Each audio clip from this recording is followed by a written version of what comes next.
નમસ્તે વિદ્યાર્થી મિત્રો, આજે આપણે ગણિત વિષયમાં શ્રેણી કે જે ખૂબ અગત્યનો ટોપિક છે તો એમાં આપણે 10 પ્રશ્નો સોલ્વ કરીશું. એ પહેલા હું તમને કહું તો કોઈ પણ શ્રેણી આપણે જો ઉકેલવી હોય તો સૌપ્રથમ એનો આપણે ડિફરન્સ જોઈશું.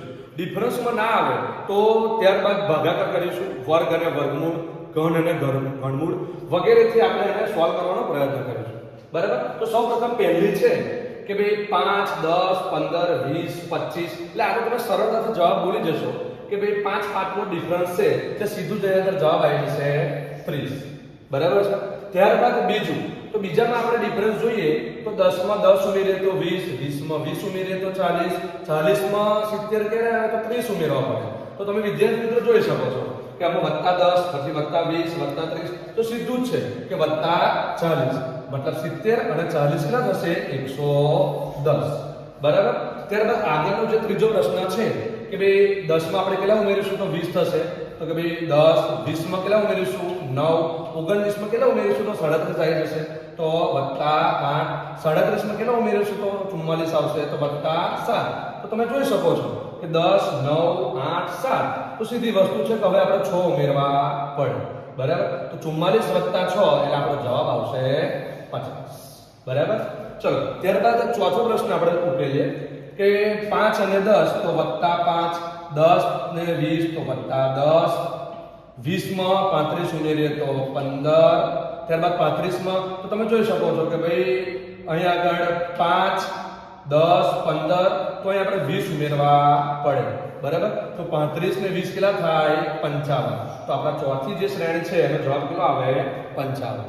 ત્યારબાદ આગળ પાંચમું જોઈએ તો થોડુંક હવે ડિફિકલ્ટ આવે એવું લાગે છે આપણને. ત્યારબાદ પાંચમો પ્રશ્ન આપણે સોલ્વ કરીએ કે ભાઈ 23 35 59 107 203.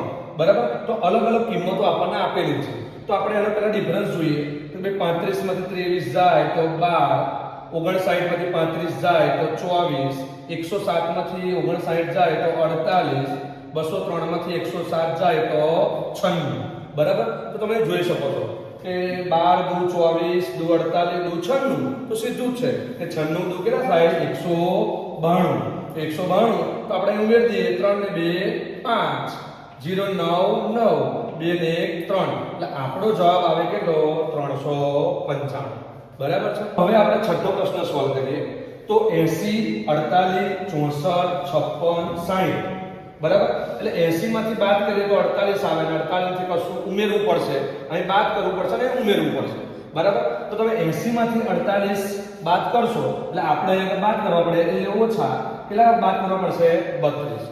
ત્યારબાદ 48 માંથી ફરી 64 તરફ જવું હશે તો આપણે સીધી વસ્તુ છે ઉમેરવા પડશે. કેટલા ઉમેરવા પડશે +16.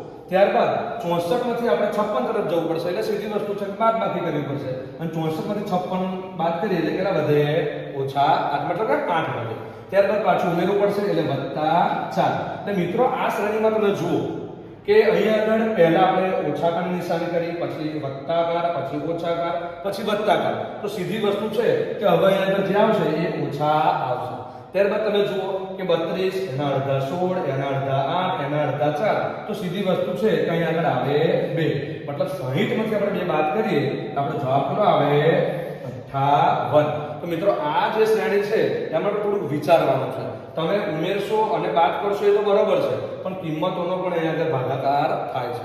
તો હવે આપણે આગળ જઈએ સાતમા તરફ. તો સાતમામાં જુઓ 12 34 54 71 અને 84. મતલબ આપણે અહીંયા તમે જુઓ કે આગળ ચડતા ક્રમમાં જ આપેલી છે. બરાબર? તો સૌપ્રથમ આપણે ડિફરન્સ જ કરવાનો. 4 માંથી 2 જાય તો 2, 3 માંથી 1 જાય તો 2, ત્યારબાદ 4 માંથી 4 જાય તો 0, 5 માંથી 3 જાય તો 2. ચલો હવે 71 માંથી 54 બાદ કરવાનું એટલે કે અટપટું આપણને આવ્યું છે કે છતાં પણ આપણે જોઈએ કે 54 ને 6 60 17 અહીં આગળ બાદબાકી થાય છે. 71 અને 84 એટલે 13 નો ડિફરન્સ થાય છે. હવે તમે જુઓ તો અહીં આગળ 22 20 17 13 એટલે આમાં પણ આપણે કશું લોજિક વપરાતું નથી. તો હવે આગળનું લોજિકમાં શું વિચારીશું તો ડિફરન્સનો પણ ડિફરન્સ કાઢીશું. બરાબર? તો 22 20 છે એટલે -2, 20 માંથી 17 તો -3 અને 17 માંથી 13 એટલે -4. તો અહીં આગળ આપણો લોજિક વપરાઈ ગયો કે શું આવ્યું કે -2 -3 -4 તો સીધી વસ્તુ છે અહીં -5 આવે. મતલબ 13 માંથી 5 કાઢીએ એટલે 8 અને આપણો મેઇન જવાબ કે 84 ના 8 કેટલા થાય 92 બરાબર તો મિત્રો અહીંયા આગળ આપણે જોયું કે શું આવ્યું કે ડિફરન્સનો પણ ડિફરન્સ કાઢ્યો ત્યારે જવાબ આવ્યો બરાબર આગળ 8મું જોઈએ તો 10 ને 2 12 12 ને 3 15 15 ને 20 છે એટલે 15 ને 5 20 20 ને 7 27 બરાબર તો હવે જો કે 2 3 5 7 એટલે તમે તરત વિચારશો કે 9 આવશે પણ ના કેમ 9 નહીં આવે કારણ કે તમે પહેલા શું વિચાર્યું કે 3 5 7 એટલે કે એકી સંખ્યાનો ઉપયોગ કર્યો હશે પણ અહીંયા વિદ્યાર્થી મિત્રો જુઓ અહીં એકી સંખ્યાનો ઉપયોગ નથી કર્યો અહીં શું કર્યું છે 2 3 5 7 મતલબ કે અવિભાજ્ય સંખ્યાઓનો ઉપયોગ કરેલો છે બરાબર તો અવિભાજ્ય સંખ્યાનો ઉપયોગ કરેલો છે તો તમને ખબર જ છે કે 2 3 5 7 તો સીધું અહીં શું આવે 11 બરાબર એટલે 27 ને 11 શું થાય જવાબ 38 આવે બરાબર છે ચલો આગળ હવે 9મું તો 9મું તમે જોઈ શકશો કે કેમ કે મેં તમને આગળ પણ કહ્યું હતું કે આપણી આગળની જે શ્રેણી છે એ હવે વર્ગ હશે ઘન હશે વર્ગમૂળ હશે ઘનમૂળ હશે તો અહીંયા આગળ તમને 9માં એ જ જોવા મળે છે કે ભાઈ 1 નો વર્ગ 2 નો વર્ગ 4 3 નો વર્ગ 9 4 નો વર્ગ 16 તો સીધું જ છે કે ભાઈ 5 નો વર્ગ કેટલો જવાબ આવે 25 બરાબર ચલો ત્યારબાદ તમે 10મું જુઓ તો 10માં તમે શું વિચારશો કે 2 અને 5 એટલે વત્તા 3 નો ડિફરન્સ છે 5 અને 10 એટલે વત્તા 5 નો ડિફરન્સ છે 10 અને 17 એટલે વત્તા 7 નો ડિફરન્સ છે તો અહીં તમે જોઈ શકશો કે 3 5 7 એટલે સીધી વસ્તુ છે કે એકી સંખ્યાનો ઉપયોગ કરેલો છે એટલે તમે વત્તા 9 કરશો એટલે જવાબ આપણો આવી જશે 26 બરાબર પણ અહીં વિદ્યાર્થી મિત્રો તમે બીજો એ લોજિક પણ વાપરી શકો છો કે ભાઈ 1 નો વર્ગ વત્તા 1 તો 1 નો વર્ગ 1 ને 1 2 ત્યારબાદ 2 નો વર્ગ 4 વત્તા 1 એટલે 5 3 નો વર્ગ 9 વત્તા 1 એટલે